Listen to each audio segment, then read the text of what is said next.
Sportsmanship. Halo teman-teman semuanya, selamat datang. Video kali ini kita akan ngebahas tentang sportsmanship.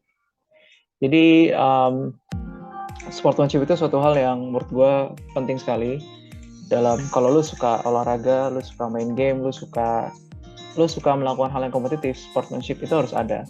Tapi masalahnya adalah gue punya pengalaman nggak nggak nggak jarang, malah banyak. Gue ketemu dengan orang-orang yang nggak ngerti apa itu sportsmanship. Jadi ada orang-orang yang kalau ikut bertanding itu fokusnya cuma mau menang, yang penting menang segala cara halal gitu ya. Nggak ngerti apa itu curang, apa itu melanggar aturan, nggak ada. Pokoknya gue mau menang. Kalau di komunitas slam dunk kita ketemu orang-orang begini tuh kayak orang-orang yang emot-emot kalau kalah, atau kalau menang juga emot-emot, ngeledek. Terus dikiranya bercandanya model kayak begitu gitu. Terus kalau misalnya gamenya belum berakhir, request surrender.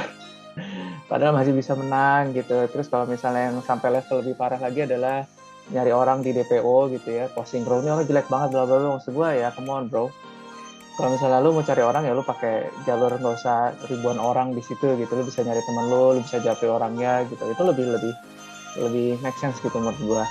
Nah, jadi itu adalah dari level terdekat kita aja gitu ya. Kalau misalnya kita sampai level NBA pun, kita banyak banget orang yang uh, apa sportsmanship-nya pun nggak ada. Jadi kalau misalnya kalian lihat video yang ini nih, Ron Artest dan Harden, kalian lihat aja di Google, tulis aja Ron Artest dan James Harden. Ini nggak perlu sekali gitu tindakan seperti ini gitu. Necessary ngapain gitu? Lo main basket, kalau lo suka menggunakan sikut lo untuk olahraga, ada olahraga namanya itu adalah Muay Thai. Muay Thai itu boleh lo pakai sikut. Jadi ya salah olahraga gitu. Lalu berikutnya ini yang menurut gue agak parah banget sih. Jadi Kawhi Leonard itu adalah penggawanya Spurs saat itu, di mana Big Three-nya Spurs sudah mulai tua, jadi ini new stars-nya dicerdain. Jadi kalau kalian lihat videonya, ini kaki ini nggak perlu sama sekali, nggak perlu defense seperti ini, sehingga akhirnya Kawhi Leonard cedera dan ya kita tahu Golden State Warriors maju ke final dan juara juga. Nah berikutnya ini yang paling gue sebelin sih. Jadi ya kalian semua tahu lah, beberapa orang tahu bahwa gue tuh fansnya Dallas Mavericks. Jadi gue mulai suka Mavericks itu zamannya Nowitzki dan Steve Nash. Dan of course pada saat dia pindah ke Phoenix pun gue ngikutin dia. Dan di playoff ini sih gue ngerasa harusnya Phoenix bisa menang. Jadi yang terjadi di sini adalah Robert Horry apa bum Steve Nash di body itu keras banget, dan akhirnya teman-temannya pada marah turun dari bench gitu ya. Lu kalau lu ngeliat teman lu sendiri, apalagi teman lu itu superstar di tim lu gitu ya, digituin lu pasti bete, lu pasti marah. Yang terjadi adalah bahwa Boris Diaw dan Amar'e Stoudemire, pemain kunci dari Phoenix, season game berikutnya di band, nggak boleh main. Jadi yang terjadi adalah game 5-nya kalah. Ya series goes on, Spurs yang menang. Maksud gue ini udah di level tertinggi loh. Bagi sebagian orang ini bukan sportsmanship, nggak ngerti gitu ya gitu. Jadi ada beberapa orang yang nggak ngerti apa itu sportsmanship. Jadi sekarang kita mau bahas apa itu sportsmanship. Jadi sebenarnya cara belajar di era modern ini sebenarnya gampang banget gitu. Kita tinggal browsing gitu ya. Ini yang gue lakuin. Tinggal browsing, ketemu kok jawabannya gitu ya. Dan gue nggak mau bacain satu-satu, kalian bisa baca sendiri. Gue hanya akan ngambil sense-nya aja. Jadi pertama yang disebut adalah fair, generous, behavior, lalu respect. Semuanya harus punya respect, players, parents, coaches, officials. Lalu ada lagi yang namanya behavior dan attitudes. Makanya tadi di awal-awal gue bilang ada pemain slam dunk kita yang attitude-nya itu nggak banget gitu ya. Lalu berikutnya sportsmanship itu aspiration atau ethos gitu. Menurut gue keren juga sih, fairness. Lalu di sini ya ada code of conduct, fairness, respect sama. Lalu di sini ada yang namanya honest. Jadi kalau pemain respect itu harus honest gitu. Jadi kalau kalian masih ingat dulu gue suka Lazio itu ada Pavel Nedved pindah ke Juventus walaupun gue bete.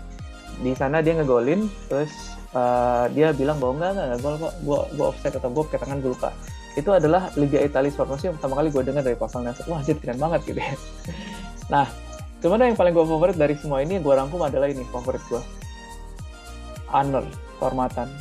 Jadi ini adalah quotes dari Bezita. Bezita bilang ke Kakarot gitu ya, di mana kehormatan lu gitu. Bukan ke Kakarot sih, ini ke lawannya gitu ya.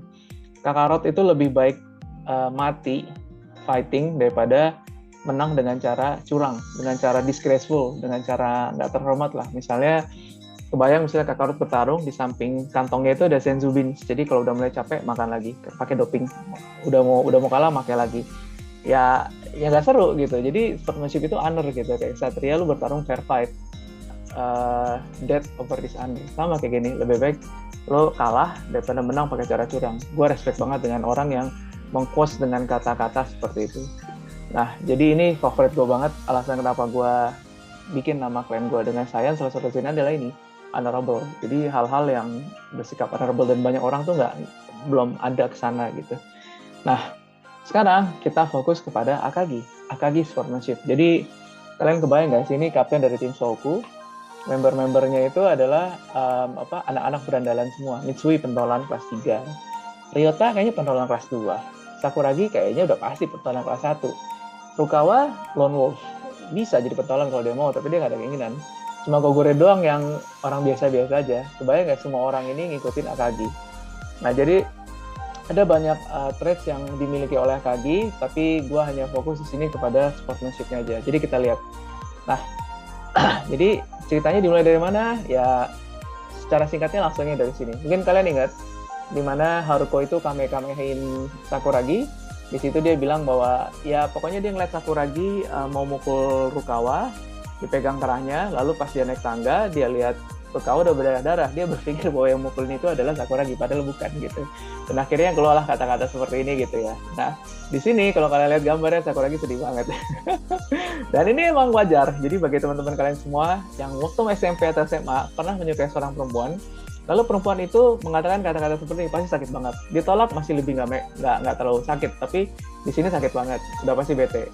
Dan seperti kita tahu bahwa di awal-awal Sakuragi itu pernah suka sama cewek, lalu dia ditolak gara-gara cewek tersebut lebih suka ke anak basket namanya Tatsumasa Oda. Nah, jadi kebayangkan dia bete-nya sama bola basket. Dan Rukawa itu anak basket juga, dia merasa difitnah sama Rukawa. Ya pokoknya begitulah pikiran Sakuragi, pokoknya dia benci bola basket. Nah, di sini kalian lihat mukanya yang hampa, habis patah hati. Ya ini wajar sih, gue suka banget Takehiko gambarnya itu benar-benar pas banget gitu ya. Lalu di antara kekosongannya dia dilempar bola basket. Ya dia pasti marah lah. Ya terus dia marah karena udah lagi bete kejadiannya begitu. Mungkin kalau dia normal nggak bakal kayak gini juga gitu ya. Lalu ya udah dia bilang bahwa ya sport yang paling dibenci adalah basket, bla bla bla, Rukawa bla bla bla. Didengarlah sama Akagi. Nah ini Akagi badannya kayak begini, kayak gini nih. Nah, lalu apa yang dilakukan Sakuragi? Dia lihat si Akagi-nya dipukul si Akagi pakai bola. Jadi udah nggak jalan otaknya Sakuragi. Ya lu lihat aja lah, orang badannya udah gede banget, lu kalah size gitu ya, lu pukul gitu ya. Udah gitu dia ngeluarin kata-kata yang bener-bener nyebelin sih. Misalnya dia benci basket, apa sih what is captain, terus apa sih gue benci basketball gitu ya. Such a crappy game. Di sini semua anak basket yang dengerin, kalau misalnya ada orang yang denger itu pun lo akan bete gitu. Misalnya ada orang ngomong basket itu olahraga cupu, olahraga bla bla bla, lo pasti akan bete juga. Apalagi lu suka banget basket. Jadi ya Akagi marah lah. Dan lu tau nggak, udah begini, apa sih yang Akagi lakukan gitu ya? Lu bayangin ya, Akagi lebih gede, lebih overpower lah. Dia sebenarnya bisa menyelesaikan dengan violence, tapi Akagi nggak melakukannya. Jadi dia nggak answering by violence. Jadi yang diajakin adalah duel basket 1 lawan 1. Maksud gue keren banget gitu ya. Dia punya power yang lebih besar daripada Akagi. Orang-orang juga udah ngeliat gitu. Even teman-temannya Sakuragi yang udah sering berkelahi bareng sama Sakuragi, dia tahu nggak banyak orang yang bisa melakukan ini gitu. Jadi kalau misalnya dia resort by violence pun dia akan menang kok, gue yakin banget. Tapi dia nggak melakukan itu. Dan banyak orang nggak mau answering by violence karena memang dia nggak mampu. Enggak lah, gue peacemaker. Gue nggak mau menyelesaikan dengan kekerasan ya, karena emang lu mungkin lu nggak punya power itu, tapi Akagi punya power tersebut. Dia punya senjata tapi dia nggak mau pakai. Dia menyelesaikan dengan cara terhormat. Dia ngajakin battle basket one on one gitu kan. Dan lebih gokilnya lagi adalah pada saat dia battle ngajak Sakuragi pun dia menerapkan rules yang fair fight gitu ya. Jadi rulesnya simple banget. Sebelum Sakuragi nyetak 10, sebelum Sakuragi nyetak 1, ya lu cukup nyetak 1 aja deh sebelum gue nyetak 10, lu akan menang. Sesimpel itu aturannya gitu ya. Jadi sebenarnya sih kalau misalnya Akagi mau pakai cara yang normal aja, dia akan bilang ya udah kita battle sampai 10, yang nyampe 10 menang. udah pasti kan Sakuragi nggak mungkin menang, tapi Akagi ya ini lagi sportsmanship-nya ada, dia pengen fair fight gitu. Dan lalu kalau kalian lihat komiknya atau animenya gitu ya, ada Sakuragi nekel bola, ada Sakuragi yang nggak dribble, dia bilang ya nggak apa-apa lah, dia masih let him do as his wish. Jadi ya biarin aja, mungkin dia masih pemula ya nggak apa-apa. Orang pemula ngata-ngatain basket ya nggak apa-apa, gue pakai rules dulu gitu ya kan, amazing banget gitu ya. Dan kita lanjut ceritanya, honorable. Jadi kalau kalian lihat ya entah karena hoki atau skill, tapi Sakuragi memang punya fisik yang bagus sih. Jadi dia bisa ngambil reboundnya Akagi, akhirnya dia nyetak 1 poin sebelum Akagi nyetak 10. Akhirnya si Akagi bilang, ya gue kalah gitu. Dan ini gue respect banget adalah bahwa dia bisa aja making excuse, tadi fall. Sering nggak sih kita main basket gitu, kita mainnya pure bersih, tiba-tiba temen kita bilang fall tuh kan nyebelin banget. Dia nggak pakai banyak drama, nggak pakai making excuse. Ya udah gue kalah. Kalau misalnya di komunitas kita nggak pakai alasan jaringan nggak oke, bawa udah kalah menang gitu. Ya udah respect, kasih tangan ke temen lo, senyum, gue kalah. Makanya di game Slam pun gue nggak pernah mau surrender, karena gue berpikir surrender itu kayak lo game belum berakhir, lo keluar dari lapangan selesai. Walaupun ada yang bilang ini game, nggak, ini cuma habit gue aja. Gue cuma nggak mau ngebiasain habit buruk itu aja gitu ya. Nah jadi kebayang nggak sportsmanship dari Akagi? Jadi kalian sudah sampai level mana? Jadi apa yang bisa dipelajari dari seorang Akagi? Dan gue rasa banyak contoh-contoh sportsmanship yang lain. Nanti gue akan coba ambil dari komik Slam Dunk yang lain. Nah hari ini hanya fokus ke Akagi. Jadi bagi teman-teman semua di sini, semoga video ini membantu bahwa dan tujuan gue bikin video ini sebenarnya adalah gue berharap dengan gue bikin tujuan video ini adalah sebenarnya gue pengen memperkenalkan atau membantu teman semua dengan sportsmanship. Jadi olahraganya namanya sports, orangnya namanya sportsman, attitude-nya adalah sportsmanship. Jadi itu adalah 3 kunci yang sebenarnya orang-orang yang berkecimpung di olahraga atau apapun harus dimiliki. Oke, sekian video kali ini. Terima kasih teman-teman semua. Sampai jumpa di video berikutnya. Thanks for watching.